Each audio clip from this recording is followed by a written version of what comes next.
All right, so this is basically our last week of class. Can you believe it? I can't because it's actually May 18th as I record this. Um, so everything, I actually have the due date on Sunday, June 19th. I decided to add a little extra work to this week and remove next week's work, so I'm going to push that to the 22nd, so ignore that. But basically, the class has started. So the class started yesterday, and I'm very much enjoying teaching it. I always, so my husband's working from home a couple days a week, and I walk up to him and I say, "Man, I love those Indiana teachers. Those guys love to learn. They're hardworking. They're smart. What a pleasure." It's just kind of a bummer that it's asynchronous, so I can't communicate with you more. But I will be doing my best to respond to your perusal comments and questions and your Blackboard things. And it doesn't really feel like work to me, which is great in the summer, right? Okay, so this is the week where we're talking about specific industries. This is also the week where it's really easy for me to get overwhelmed prepping, right? Because COVID hit every industry.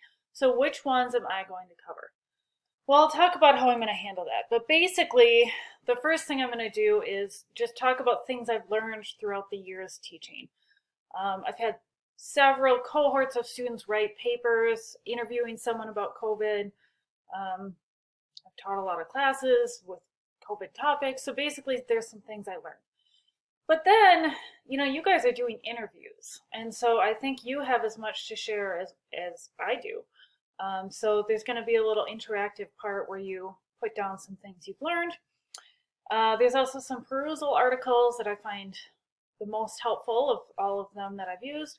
And then finally, there's a PowerPoint on supply chains that I will talk about in a bit. But basically, one of the things that I have found the most helpful, and I would encourage you to use this in class as well, is tracktherecovery.org. And this is by Raj Chetty, which is the same guy who did the Opportunity Atlas, which we talked about last week. Let's see here. Explore the data. Right, give me a second. All right, so my computer was a little slow. So basically, this is a lot of really great data that you get when you teach at an Ivy League school.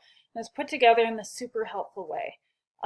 One of the most helpful things I find is if you click on consumer spending, you'll be able to look at the trends of consumer spending throughout COVID. Man, I'm just loving how fast my internet is today. All right, I'll pause it as we wait. Oh, there we go. Okay, so you can see this initial drop in consumer spending, right? This is associated with the recession that you covered in week 1. But the next thing we can see here is really the stimulus money, right? So they actually have the stimulus payment. So the first stimulus payment, boom, we see an increase. Second stimulus payment, boom. Third stimulus payment, advanced child tax credits, really nothing there, right? We're already kind of recovered. Unemployment benefits end. You do see a drop here, but I don't know that that's because of it. So you can see all of these things. So I encourage you to play around with it. And in fact, I'm going to ask you to a little bit with the reflection questions. But the thing I'm interested for this week to do is to click through these different industries. So if you click on entertainment, you can see compared to total consumer spending, entertainment took a huge hit. Grocery, yeah, not really, right? We still went to the grocery store. It was like the only place we could go. Healthcare, we can see that healthcare, took a hit in the beginning. It's maybe a little bit lower than average. Restaurants, right? We can see restaurants took a big hit. They've kind of recovered. Retail did not take a hit, right? Retail did super well. Just ask Jeff Bezos, right? And then transportation, we can see was actually hit the hardest. So you can look at these industries and how they were hit. You can actually look at small business revenue, small businesses that are open, things like this. And I would also encourage you guys to click through the state of Indiana and click to your specific counties because you can see that. So here it is, percent change in small business revenue. You can actually see small business revenue is higher than the start of COVID. And if you click it on Indiana, it's actually 23.5% higher than the beginning. So interesting stuff. So we know industries have been, it's not like all industries were hit the hardest. And it seems like transportation, and it seems like small businesses, you're going to read in one of your articles, and it seems like entertainment and the arts were kind of like the real big losers. So when I taught the economics of COVID last class, I had 3 major interviews. I apologize for not having them. I wasn't quite sure how to do them asynchronously, which is one reason you're doing the interviews. But one of the interviews I did was with Jacob Schoon, who's one of our econ graduates, and he's a sales manager at a Chevy dealership in somewhere south of Indianapolis. And it was so funny because he was really nervous about it, and this guy doesn't get nervous. And he comes on and he starts talking about what happened, and basically he was nervous because he didn't know why things were so good. So, I said, how's business, Jacob? And he said, amazing, right? He's paid on commission. Man, he was doing well. His sales were so high. His real problem was just keeping inventory in the lot. He actually told my students, if you guys have a pickup truck with less than 50,000 miles on it, I will buy it from you today and come and get it. And of course I said, do you want my 2006 Toyota Camry with 250,000 miles on it? And he said, no, thank you. But it was just booming. And I said, well, why? Why is business so good? And this is why he was nervous. He's like, I don't know. He said, people are coming in with 500 credit score with $10,000 down payment. And I said, well, is it because of the stimulus payments? He said, no, that wouldn't have been enough, right? So I gave you guys an article on the car market, but the car markets were just nuts. And I don't know if any of you have attempted to or had to buy a car in the last 2 years. It's not been easy. So that's, one thing. We talk about the losers, entertainment, small businesses. There were winners, right? And the car market was full of winners. I also interviewed the owner of Chunky's Tacos, which is a taco place in town. I know Jessica's local. I don't think anyone else is. But basically, he opened in March of 2020. Yeah, not good timing. He had a food truck before that, started, got this brick and mortar store, and was like, yes, grand opening. Boom, COVID hit. And his story was not a good one. He lost a lot of business. It was a terrible time to open. But his story was an interesting one because it was about those Paycheck Protection Program payments. Now, this guy has a degree in engineering. He's a Valpo grad, has a degree in engineering. Smart guy. He said he had no idea how to apply for that PPP funding. It was just so quickly rolled out. He said he didn't think it was very clear. And he said they changed the rule at the last minute, like it was supposed to be a loan, and then the day before they're like, wait, it's not a loan, you can have the money. So basically, he said he walked up and down Lincoln Way, which is the main street in town, and helped other local business owners apply because it was so hard. Chunky's Tacos is still around. Fingers crossed he's been able to do well, but I know he's at least survived.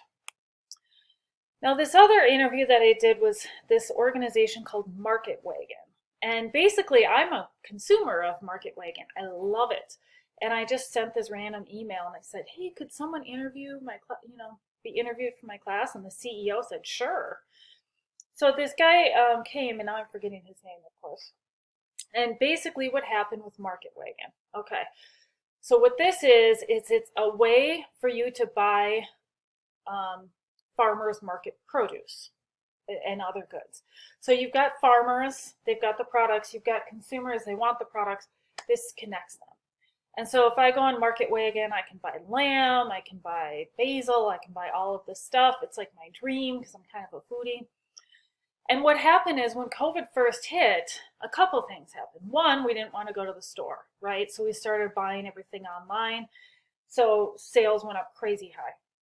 The second thing that happened, though, is if you remember the meat packing plants got COVID outbreaks right in the beginning. So we're all, I don't know about you, but I was kind of like grossed out about eating meat. So I really wanted to eat local. And then also we were so freaked out about the virus, we didn't know how it was spread. So like I didn't want to buy lettuce that had been touched by 10 people, right? I wanted to buy local lettuce. So basically there were a lot of people like me. His sales increased 4,000% in 1 week. He said he went to Menards and he bought every single shelving unit there to set up like temporary shelving to increase the the way to store inventory. He had to hire a bunch of drivers, which was they were basically laid off waiters and waitresses. And he did super, super well. He was interviewed on the news because you couldn't buy eggs anywhere. And they're like, oh my gosh, you're selling eggs. Tell us about the eggs. And it was interesting what he said about the eggs because he didn't want to price gouge. He didn't want to charge like the prices he probably could. And he said the best way to keep prices down is to introduce a competitor. So he will never have one egg seller. He will always have two. And I said, you sound like an economist. And he said, well, I've just been a CEO for a very, very long time. So Market Wagon did really well. Their challenge was to maintain that, right? They didn't want people to drop off after like this initial panic. So that was a really interesting one as well. All right. So other things that I just wanted to point out that I learned that were interesting and on like a microeconomic sense is one of them is that oil futures went negative. And I have Jeff's name up there because Jeff happened to take a picture of the TV screen when it said it, and he sent it to me the last time I taught it.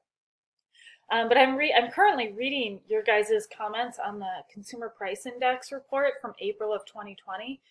And you're all like, oh my God, look at these oil prices. This must have been nice. Why are they so low? And you're kind of saying, why would they be so low? Well, it must have been lack of demand, which was absolutely true. But the other thing that happened, and I commented on Perusal, is that we also had an increase in supply. So OPEC and Russia were trying to work together to restrict production, and the deal fell through, and so the market got flooded. So what does it mean when oil futures go negative? When you buy an oil future, you're buying the right to purchase it in the future at a specific price, okay? And basically everyone already had oil, and they ran out of places to store it. And so it went negative. You had to pay someone to get the oil later. It was this crazy thing that happened. The other thing that you guys are going to read about is restaurants and just how slim the margins are on restaurants, even in good times. And what I learned is that restaurants really don't make money unless they're full. And I have this little joke up here, monopolistic competition, am I right? We learn in micro that monopolistically competitive firms make zero profit in the long run, zero economic profit. So they just cover their opportunity costs. That makes total sense with the model, right? From what I read in the Small Businesses article, restaurants really don't operate on high profits. And so they were very much hurt in the pandemic. Healthcare actually didn't do super well. My husband works in healthcare. He's a graphic designer. A lot of what he was working on is like PR to get people to go to the doctor again. Hey, there's televisits, virtual visits, all of this stuff.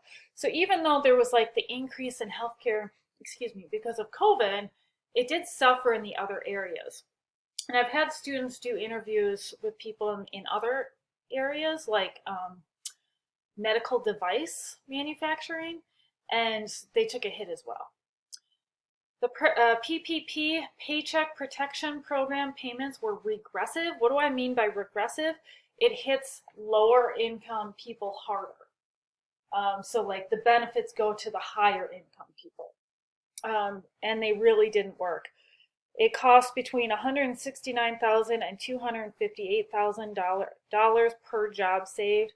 Not efficient. It's one of those things, I thought it was so brilliant at the time. Like, yeah, we'll give you money if you don't lay people off. But man, that was inefficient. And there's an American Economic Review article about it, linked here if you want to read it. But really, I'm far from an expert on all of this, and you're all doing interviews yourself, so I think the best thing to do is to ask each of you to do a short update on what you've learned somewhere. So I have a little sample here. This is just a Google Doc, and so hopefully you can look through what your classmates are saying. I've also linked to a supply chain lecture. This is a colleague of mine, Sanjay Kumar. I've always thought supply chain issues were super boring. Man, this guy makes them interesting. It's 50 minutes until he gets to the question and answer part. 50 minutes well spent. And then I've got a few reflection questions.